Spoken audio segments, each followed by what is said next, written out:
So, Terrence Coles, Terrence Coles. good turnout. Yeah, I was pretty happy. So what are your thoughts? You know, I was happy to see people from the community. I was happy to see the mayor, city councilman Harold Williams. We had a good turnout, I think, for the amount of time that we had. So there's a lot of folks here, a lot of different opinions, and I think a good age range, some young people, some older people. So I think we got a lot of the folks that we intended to get. Where did you find people? Out of the places you went, Yes. what turned out for you? You know, I think the best was the churches. That was really, we went to 3 or 4 different Sunday services yesterday. We passed out flyers. The ones where the pastor really got engaged around the topic of healthcare and provided that message to the congregation, I think that provided us a lot of turnout. So the preacher got around the topic of healthcare. Absolutely. He looked at it, he liked it. He actually sat up and gave 2 to 3 minutes on the importance of healthcare for the congregation, well beyond an announcement for the event. And I think that was the emotional heart tug that made some people actually show up in the middle of the holidays. So out of the people that showed, what group would you reach out to next time? Who do you need here? Yeah, I think the people that aren't really represented, one, the youth, I think need to be a little better represented, and then just the middle America, middle class, the mother with, working mom with the kids. That's the people, the working families, working mom and dad with the kids. I think that's the piece of the audience that I'd like to have seen. So you're not concerned about the special needs people.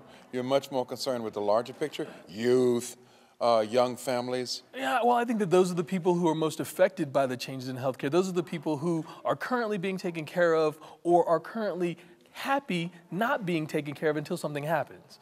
And so I believe the other people from a special needs perspective and the rest, I think they're much more aware. And this was really an awareness generating session, I think, to let people know, do you have health care? How much do you pay for health care? How do you find your doctors? Well, those are the kinds of things that, as a young adult coming up in the rest, we may not know as much. Not know, we don't know. Young people, I doubt, have health care unless they're provided for by the parents while they're still in college or something like that. Absolutely, and from what I've heard, up to 24, as long as you're a student, you still have health care, but beyond that. And so really the age group is, 24 to 40-ish, where you're just starting families, you're young, you're out. Unless something catastrophic happens, you don't really think about health care or preventative measures and those kind of things. And I think that's where we can make an impact, at least from what I heard today.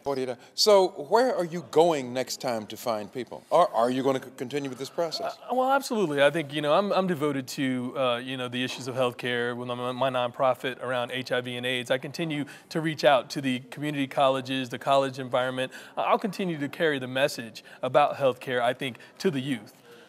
Because that's where I think it can do the most good for the biggest long-term impact. And I want to tell that information to the administration. I think that's where they need to start. Do you think the administration is looking for radical change or the incremental change? At least I hope it's looking for radical change, at least the outreach, this outreach, right now, the opportunity to allow the public to feedback in this manner, I think is radical. The opportunity that this message came from Tom Daschle in a video clip, 2-minute clip out to the world, and a turnaround of less than 2 weeks. And what do you think that was about? I think it's really about the timing for the administration. I think it's about that outreach. They figure, how better to be prepared to go to Washington. Or at least be able to say these are the issues. Absolutely. And more so than others, at least to go in and say, well, we're going to make change. And the healthcare was a big platform to run on. I think they had to be sure that they have, gotten all the information from the public to go in and make some effective decisions. So okay, you've gone this far. You're going to do a couple more of these because now I'm assuming you're getting fired up. So the administration is in. Okay. Yes. Let's say the administration is, and healthcare is one of the things that they're going to address. Are you going to be one of those kinds of activists that that push the administration? Are you going to look for a certain kind of agenda or a holistic or something? Where are you going with all of this? Well, personally, I'm very much, just as I am with HIV and AIDS and the rest, about awareness first. So for me, I want to push the administration's agenda to the public. I found out today that a lot of people just don't know what the positions are. Wait, why are you pushing the administration's agenda? Because I believe the administration is the best chance for true change. I mean, and that goes across the board. I just believe that it needs to be top down. What we heard today was, the president needs to say we need a healthy citizenry.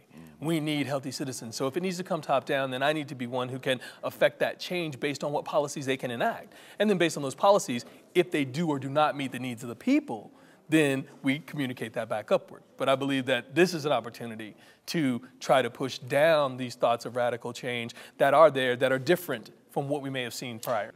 So this town hall meeting is here in Carson. Yes. What are some of the issues here?